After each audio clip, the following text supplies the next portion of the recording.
Chapter 4, Beginnings. Beginnings.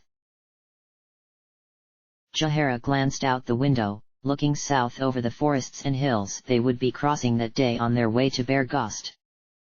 She sighed tiredly as she shoved things into her pack. She hadn't slept much last night, her worries and concerns for what the future now held haunting her like hungry ghosts. Khalid had tried to reassure her, but it just felt like he was ignoring the problem rather than solving it. Jahara shook her head. Khalid probably had the right idea. There was nothing more they could do, so why worry about it? Their planned course may be a highly dangerous one for two such inexperienced girls, but they had nowhere safer to go, and with a bounty on Frith's head they could not travel alone. But... Jahara sighed again. Gorion gave his life to keep the child safe. She didn't know what she'd do if Fritha died because of her. The druid shook herself, suddenly angry that she felt this anxious. Where was Khalid? She had sent him to hurry along the girls an age ago. Jahara shouldered her pack and, grabbing Khalid's, headed for the door. In the corridor though, it became obvious that even setting the girls the simple task of packing their own things had been a grave overestimation of their abilities. Raised voices, laughter, and the occasional shriek could be heard from their open doorway, mixed with the familiar stuttering that marked Khalid. Jahara marched down the corridor, her anger building within her. Here, let me. Ow! Stop pulling. It's caught on my hair. Maybe if. Get off. Jahara groaned inwardly. She must have offended the gods in some way to be cursed with such a group. She fumed silently as she watched Fritha stumble blindly around the room, stuck halfway into the new chainmail shirt she had purchased downstairs, whilst Imoen attempted to help her at the same time as being near paralyzed with laughter. Khalid stood nearby trying in vain to advise them but, on seeing Jahara, seemed to decide that his efforts would be best employed calming his irate wife. Look at them! Children! She spat, as though it was the most venomous insult she knew. And now, Jahara, started Khalid, trying to placate her. Don't you Jahara me! This is just as I feared. To think we are to travel with those two, they act like they have not half a mind between them. A sharp cry from Fritha signaled Imoen had finally calmed enough to wrench the mail over her head, and the couple turned to find the two girls stood watching them, Fritha looking rather pink and disheveled, still clutching a tuft of scratty red hair. Problem? Imoen asked innocently. Jahara stood a moment staring at her with what Fritha described later as rabid fury, before turning on her heel and storming from the room, Khalid hurrying after her. Jahara!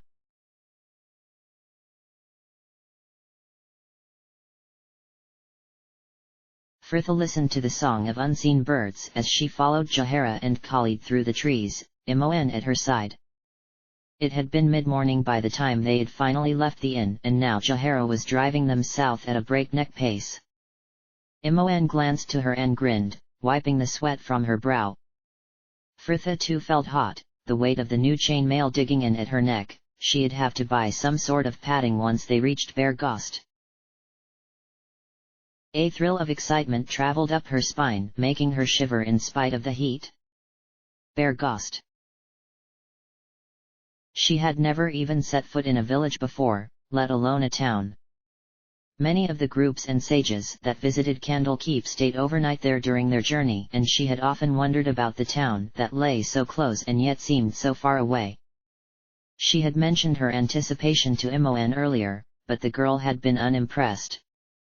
She had been to a few local towns before with Winthrop and others, and though never to Bergost itself, she claimed they were all one and the same. Fritha could not comment, the only times she'd ever be allowed to leave the keep had been the occasional summer's day when she and Imoen had been taken to the nearby beach to help dig for clams. A hand on her arm stopped her and she looked across to Imoen, who gestured ahead of them. Frithia turned to see Khalid stood, an arrow already knocked, Jahara slowly prowling forward. Suddenly, something screeched and small canine creatures came leaping from the undergrowth before them, a crazed barking filling the air. Kobolds! Jahara had her staff in hand before she could blink, and one of the creatures was already stumbling backward, an arrow through its chest. At her side she saw Imoen pulling back her bow as she herself drew her sword. A snarl to her left caught her attention and she turned just in time to defend a blow to her legs. She parried quickly, felling the kobold and stepping back to defend against another. The battle seemed to blur from that point on, just a chaos of blades and fur until... Look out! Frithia whirled just in time to see the kobold archer release its bow. She twisted clumsily, desperate to get out of the arrow's path. It missed, only grazing her hand, but that was enough. Frithia dropped her sword with a cry just as another creature jumped from the undergrowth, its teeth bared along with its sword. She leapt backward, narrowly avoiding the swipe of its blade and stumbled, half falling back against a tree. Frithia groped around her, desperate for anything to put between her and it. The kobold loomed over her before springing forward just as her hand found the neck of the lute hanging at her back. Thwack! The lute and kobold hit mid-air, a horrible mixture of yelp and discord resonating out from them. The kobold fell back, stunned only to be dealt with by Khalid, and finally there was silence. Frithia slumped back against the tree, panting, the neck still clutched in her hand while the rest of the lute dangled miserably, attached only by the strings. Suddenly Jahara came into view, face flushed and furious, and Frithia wondered why she had been so scared of that kobold.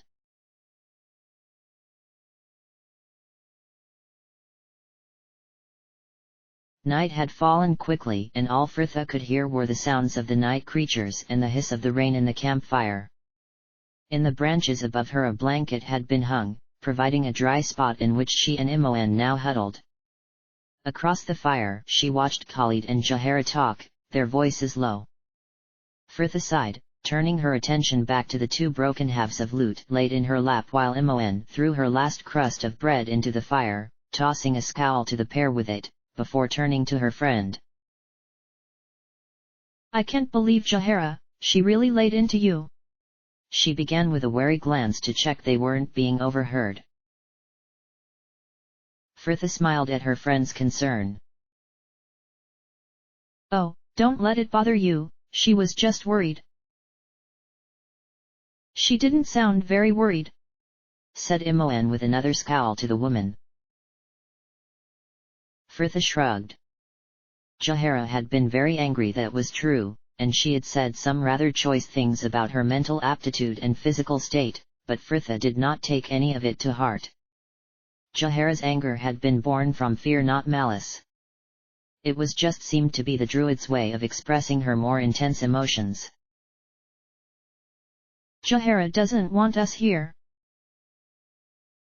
Well, that's clear.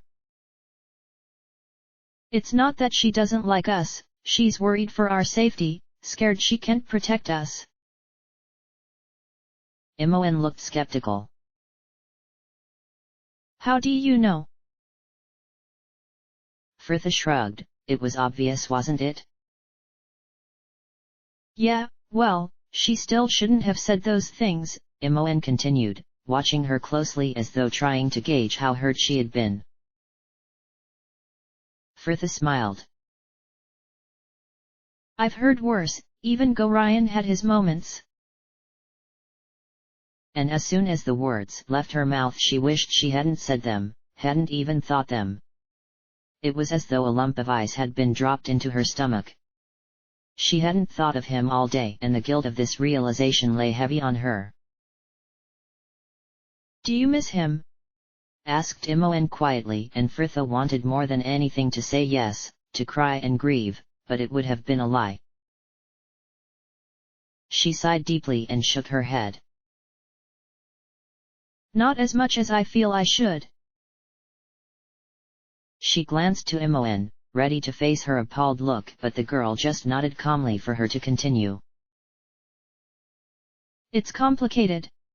And I feel so guilty about it, but I loved him and I know he loved me, but I just felt I was becoming less of a daughter to him and more of a nuisance. Plus, this life is new to me, he was never here to miss.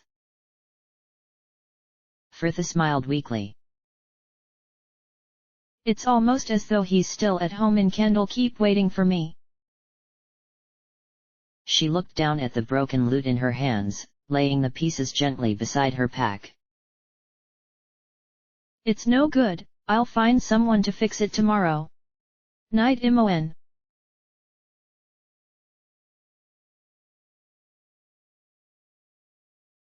Jahara covered her eyes against the glare of the midday sun and watched Khalid cross Baragost's main square, returning from the tavern.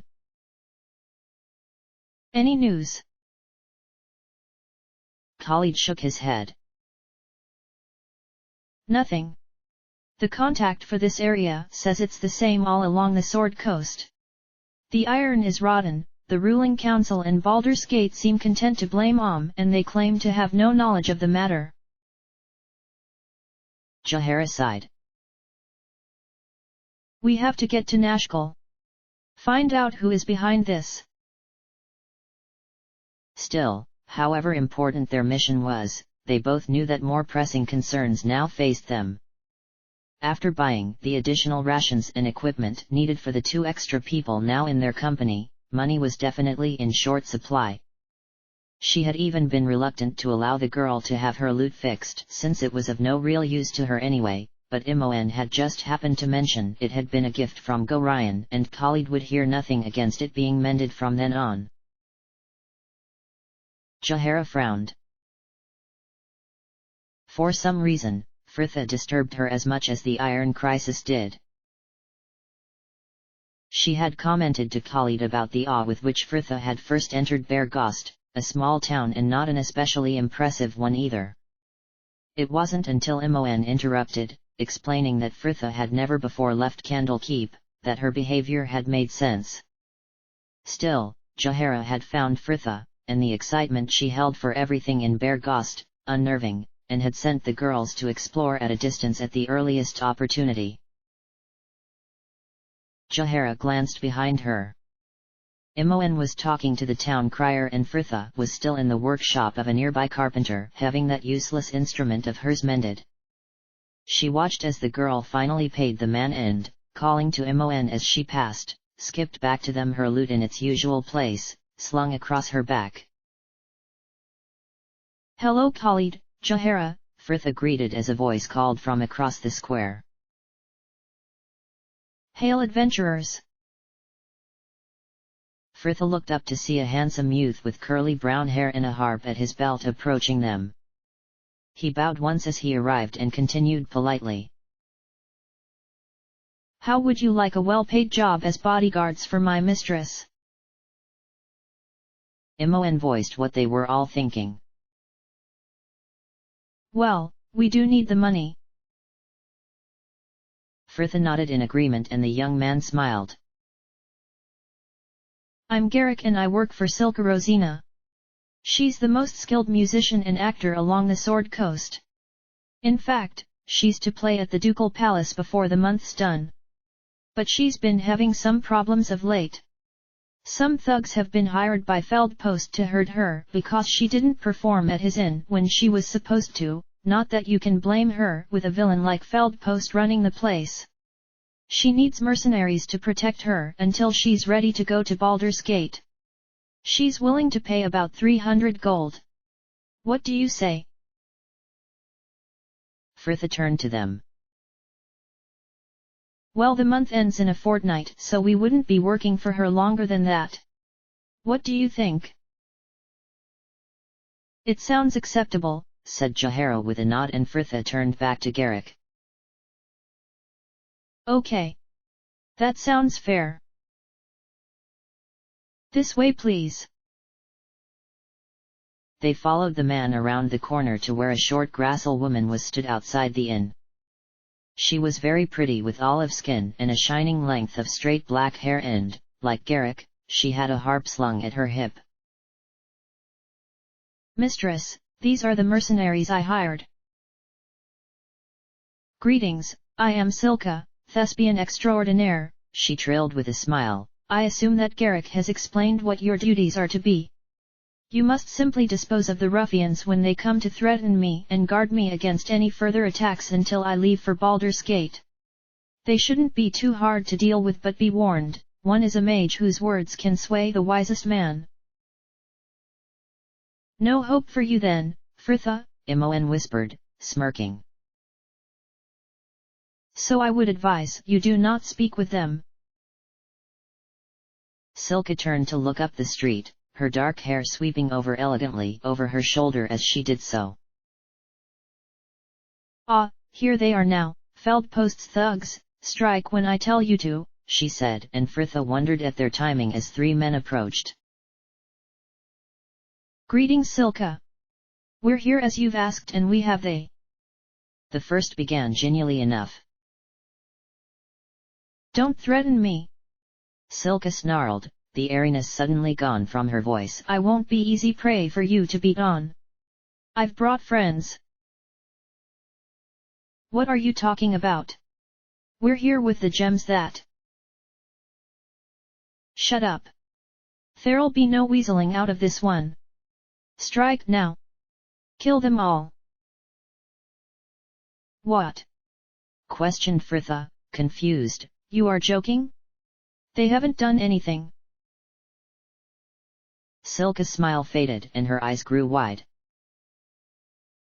What? Our deal is off. I'll deal with them myself, after I deal with you. The fight was painfully brief. They had just all surged forward at once, before Silka had a chance to raise her blade, and she was gone. Fritha had wondered how anyone's arrogance could be so overwhelming in the face of such odds. Still, it was a mistake Silka would never make again. The men they had been instructed to kill were grateful enough though, and had given them a little gold as a token of their thanks before hurrying off again, obviously not wanting to be associated with any trouble.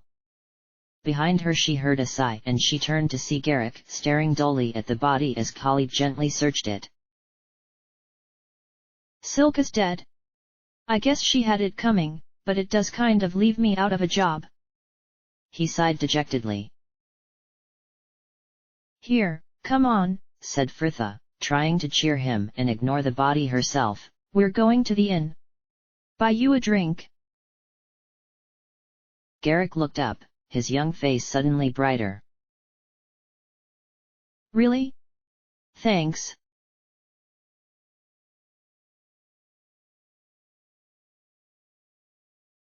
The inn, once crowded and noisy, had slowly emptied over the course of the evening and now only they and a few other diligent patrons remained. Fritha felt somewhat easier now there were less people about.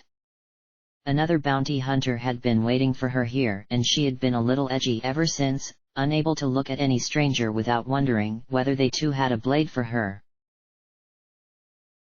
Garrick yawned and stretched in his seat, knocking over one of the many empty cups that now littered the table.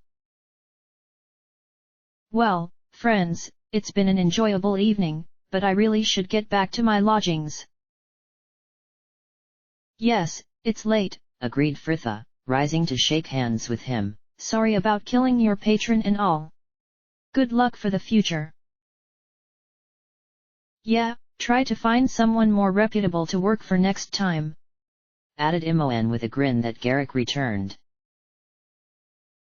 Well, I'll try, but I guess I love the company of my fellow bards too much to make you a promise, he laughed, ruffling Fritha's hair in a friendly manner. Are you sure you won't join me? With your skills and my looks, we'd have our pick of the troops. He laughed again, not noticing her horrified expression. She's a bard, mouthed Khalid with disbelief. he and Jahara shared a look. "Farewell, friends," Garrick called over his shoulder, ignoring their exchange and disappearing through the doors. 3 heads turned in unison to a now scarlet Fritha. She quickly muttered something about being tired and raced off upstairs. Jahara and Khalid turned simultaneously to Mon with inquiring eyes. "She's a bard," Khalid repeated, still stunned. But I thought she would. Well, bards aren't usually so reticent about it, that's all." Mon grinned. "Well, that's Fritha, Faerun's only shy bard." "Humph. I for one think it's a good thing. She would be unbearable if she were any more extrovert," said Jahara, though her tone suggested it was more a statement of fact than her opinion. "But then they were the same thing if you were Jahara," mused Mon, her lips twitching. "So she has never performed for anyone, then?" Khalid questioned, clearly still having trouble believing Fritha could be shy about anything. "Well, for Archmage Jessith once, but I don't think that counted."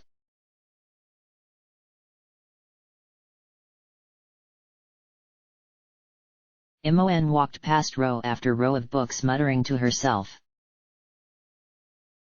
"Oh, Mon, just go up to the South Library and fetch me a couple of volumes. Stupid Wellen." She glanced down to the scrap of paper she was holding. "Right. The Time of Troubles, Prophecies Concerning. Where are we?" She walked slowly down the aisle, her fingers skimming the spines. "No, must be round the other side." "Oh." Mon rounded the bookcase and was met by an unusual sight. Saturday at one of the library's tables, her head pillowed on a huge tome, was Fritha. From the unlit stump of candle resting next to her she could tell the girl had been there at least before dawn, and Mon was shocked at how worn she looked.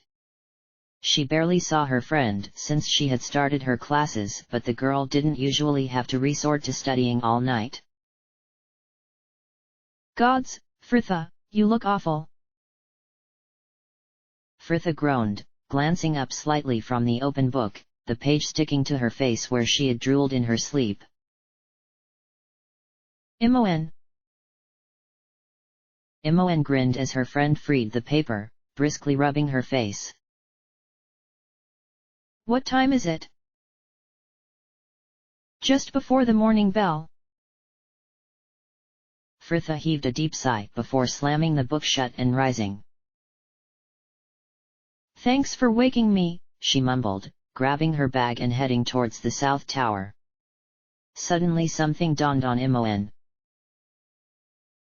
"Hey, wait, your room isn't that way."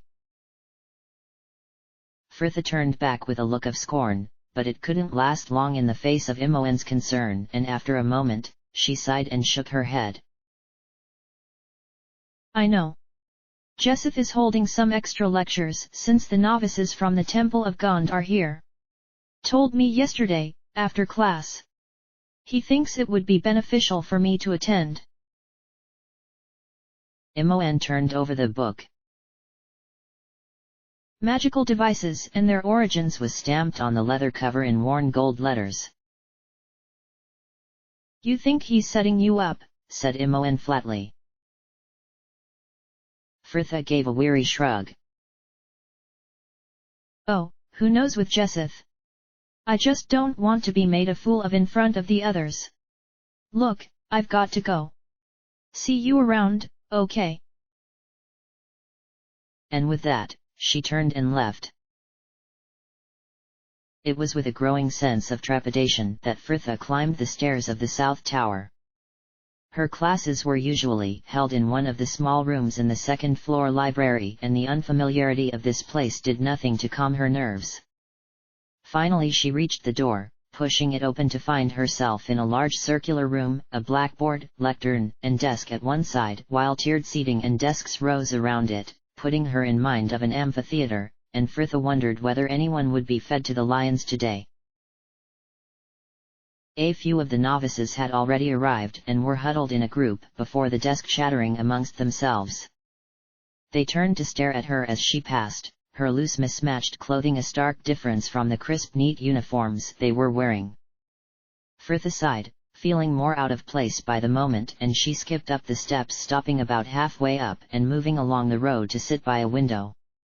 She ignored the hushed talking and the feelings of self-consciousness that were rising within her and busied herself setting out parchment and quills, the room slowly filling around her as more novices arrived, and finally Jessith appeared wearing his finest green robes and a very smug expression. Fritha disliked Jessith, and although it had nothing to do with his appearance, she saw him as a prime example of people aging into the faces they deserve. His skin was stretched tightly over his skull, the web of lines that covered its surface put Fritha in mind of dragon hide. The only slackness was in the waddle that hung from chin to neck, making it look like some had grabbed a handful of neck skin and pulled. Lank grey hair hung in a crest around the bald dome of his head, and large wide-set eyes scanned the room, resting on her for only the briefest moment before returning to his notes. Good morning, young ones, I am Archmage Jessith, and I am here to lecture you today on the history and origins of magical devices. A short applause followed this statement, through which Fritha believed she witnessed the impossible as Jessith looked even more self-satisfied. The lecture began. Fritha thought she would have probably found it quite interesting had she not spent all night in the library researching the subject under the belief that Jessith intended to use this opportunity to punish her. Still, live and learn. The minutes ticked into hours and the sun rose higher, warming the room, giving it an almost cozy feeling. Fritha yawned, leaning forward, cupping her face in her hands and trying to focus on the wand Jessith was showing them. Now, as you can see, though a charm is required, the assembly of such items is an art in itself. Fritha slowly opened her eyes and found herself lying on paper for the second time that morning. Crack! Her scream echoed round the room, and she sprang upright as Jessith's staff was slammed down onto her hand. Jessith was stood at her side, his lizard-like features contorted into an expression of pure rage. You! He breathed, his face a horrible mix of red and puce. Jessith, I'm sorry, I'm really sorry, I never meant to fall asleep, it's just... Silence! He roared, dragging her to her feet and down to the front, her bag trailing from her hand. Falling asleep in class, he hissed, almost as thought such a crime could not be spoken of out loud. Your apologies are no longer enough. What do you mean no longer enough? Fritha burst out, her temper finally getting the better of her. This is the first time it's happened. You insolent brat! He shrieked, giving her a shake for good measure. Get out! Get out! Get out! And with that, he hurled her through the door and slammed it behind her.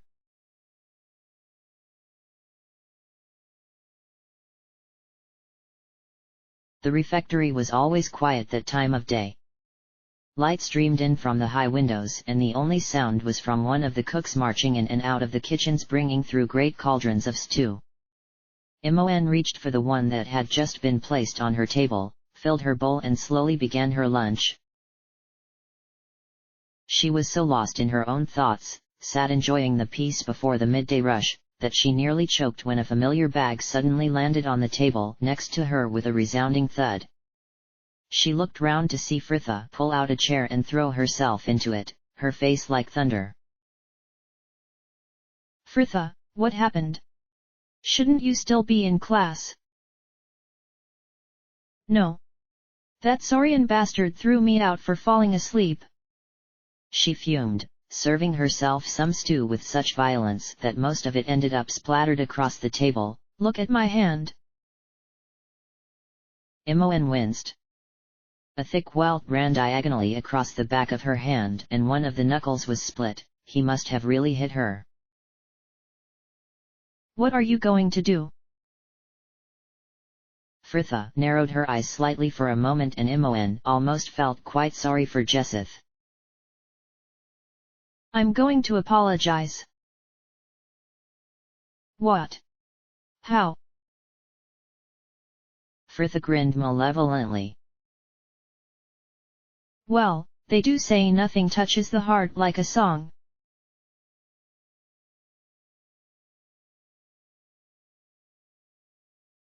Fritha was sat in her usual spot in the chair before Gorian's desk, tiredly picking her nails.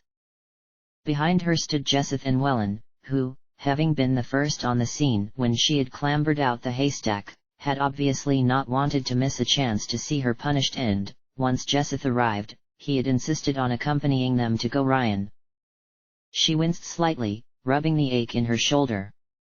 For an old man, Jessith was a bloody good shot. He had managed to get that bookend all the way from his room to her position on the battlements in practically pitch darkness. She doubted even Imoen could have hit her. And it had been a good job she had picked that area above the stables or she'd have a lot worse than a bruised shoulder right now. Fritha smiled in spite of herself, recalling the look on his face when he had finally appeared at his window on her third chorus of Jessith the Happy Iguana, a song of her own invention and one she was quite proud of. His wispy grey hair standing out at odd angles and eyes even wider than usual, he had looked as though he had been electrocuted. Still, however late it was and however annoying her song had been, Jessith should really learn to control his temper, advice that had only seemed to rile him further at the time. The first reader should really look into starting an anger management group for some of the sages. Maybe Welyn could join too. Gorian, dressed with his robes thrown over his nightshirt, sat on the other side of his desk surveying them all with an air of polite interest. Now Jessith, if you would like to explain why you required my presence here at this, unsociable hour. Happily, he replied in a strained sort of way, glaring at Fritha. I was presenting my first of 3 lectures today for the novices of Gond, ones which I generously invited your ward to attend. He didn't invite me. Fritha burst out indignantly, he implied I had to. Silence! Shouted Welyn, cuffing her round the ear. Fritha, please let the Archmage finish. We will hear what you have to say in a moment, said Gorian calmly, sending Welyn a dark look. Jessith, please continue. Well, as I was saying, Fritha came to my lecture, but she had no desire to pay attention. Gods forbid she may actually learn something. No, the only reason she attended was to make a fool of me. Fritha smiled ruefully to herself. She couldn't help but be amused at the irony of the fact that she had believed Jessith had invited her along only to make a fool of her, and here he was worrying about exactly the same thing. Halfway through the class, I asked her to open a window only to find she had fallen asleep. Ah, said Gorian knowingly, turning to Fritha, his eyes stern. And what did you do, Fritha? Well, I apologized. This seemed to take Gorian by surprise. Oh. Yes, I apologized even though he had just hit me, she said, showing Gorian the angry black line across her hand. It could have broken my fingers. Jessith and Welyn shared a look that seemed to indicate that they were only sorry it hadn't. Gorian turned back to the men gravely. Have you anything else to add? Yes, most definitely, said Jessith all in a rush, seemingly worried that so far his case may not look so reasonable. In her anger, she played loudly outside my window tonight in an effort to disturb my sleep and wake me. And wake you. repeated Gorion doubtfully. Ah yes, it may seem petty, but for one as spiteful as that little— A look from Gorion stopped him. Ah, Fritha. Well, it is all her feeble mind could conceive. He finished snidely. It was tit for tat. He woke me up so I woke him. Tit for tat? Tit for tat! He shouted, spittle flecking his whiskers. You ruined my chance. My only chance to become a chosen of Mistra. What? The three chorused as Jesseth shook with rage, his face slowly taking on the color Fritha would later describe as boiled baby. She came to me as I was sleeping and told me I was to be one of her chosen. Even Welland looked a touch embarrassed by this turn of events. What? By way of a dream? Fritha interjected skeptically, before shrugging in acceptance. Bad luck, Jesseth, even Elminster got a shag out of it. This comment had the dual effect of turning Jesseth an even darker shade of red and earning Fritha another cuff round the ear from Father Welland. Gorion seemed the only one who remained unaffected. In fact, if anything, Fritha thought he seemed vaguely amused by the whole affair. Fritha, please apologize for your actions, Gorion asked evenly. Fritha opened her mouth, ready to complain that she had already apologized several times, but at the look on his face, shut it again without a sound. Fritha lowered her eyes and continued wearily. Archmage Jesseth, I apologize. I am sorry for falling asleep in class, I am sorry for deliberately waking you, and I am sorry you have missed your chance to become one of Mistra's chosen. Though she sounded a little more skeptical towards the end of her speech. Gorion nodded his head, satisfied. Fine, Fritha, you may go. Fritha rose, hurrying through the door, clearly wanting to be well away from the room when Jesseth finally stopped silently shaking, his rage beyond words. Is that it? He finally gasped, his eyes bloodshot and bulging, making him look even more lizard-like. Gorion sighed, knowing where this would lead. Jesseth, please calm yourself. Fritha is but a child, and no real harm was done. No real harm? Well, this is the last straw. If you are unwilling to discipline the girl properly, then I am forced to take up the matter of her residence here with the first reader. Good night. Gorion sighed again, rubbing his temples in an effort to forestall the inevitable headache. When he looked up, Welland was still before him, watching him with grave eyes. I suppose you also believe she should be sent from here? The priest remained silent a moment before slowly shaking his head. I know what she is as well as you. She must remain here that she can be observed, kept in check. You think she is evil, said Gorion flatly. No, but we cannot deny that what she houses is. You give her freedom when she needs discipline. She must be kept in line or lost to the forces of evil and chaos forever. Is that so? And what evidence do you have for this? Evidence? Welland repeated with venom, as though angry that his opinion should not be held as fact. It shows in her lack of respect, her unruly behavior, the way she speaks of Helm. All these things are indicators to her complete lack of morals. I'm sure Helm is big enough to look after himself. And as for her lack of morals, the priests of Ogma have nothing but praise for her. She's always over there helping out, asking questions. Do not mistake me, Gorion, he snarled angrily. The pursuit of knowledge is to be commended, but it is how this knowledge is being applied that we should be wary of. You teach her to sing and she torments poor Jesseth. Really? You teach her to use a sword. That is enough. Gorion roared, finally losing his temper. I fear we will never agree on this subject, Wellen. Where I see a young girl, you are determined to see a monster. Wellen stared at him in silence a moment before giving a curt nod and finally turning to leave. Your closeness to the girl clouds your judgment, but do not forget what she is, or it may well be your undoing. End of chapter.